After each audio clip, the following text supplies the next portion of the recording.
राज्य विधानसभा में विपक्ष के नेता शुभेंदु अधिकारी ने शमशेरगंज के धुलियान नगरपालिका इलाके का आज दौरा किया। धुलियान नगरपालिका के बेदमोना शिव मंदिर और अन्य क्षेत्र का दौरा कर उन्होंने लोगों से बात की और उनके दुखों को समझा। इस दौरान महिलाओं ने उनका स्वागत किया। हाथ में पोस्टर लेकर महिलाएं पहुंची थी, जिस पर लिखा था उनको लक्ष्मी भंडार नहीं चाहिए, उनको अपनी लक्ष्मी की सुरक्षा चाहिए।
আপনারা অক্ষয় তৃতীয়ার দিন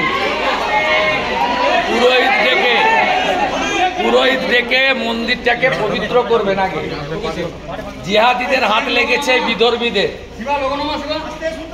আগে পবিত্র করবেন গঙ্গা জল গোবর জল দিয়ে সনাতনী প্রথা অনুযায়ী। অক্ষয় তৃতীয়ার দিন মন্দির রিপেয়ারিংয়ের কাজ শুরু করবেন।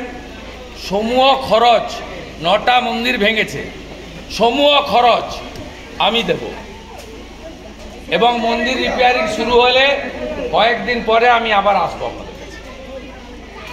তো আমরা খুব আতঙ্কের মধ্যে আছি। আতঙ্ক করবে না, নিরাপত্তা দেওয়া হয়েছে, নিরাপত্তা দেওয়া হবে, একটাও জিহাদি গুন্ডাকে ছাড়া হবে না। Bureau report, PBTV news.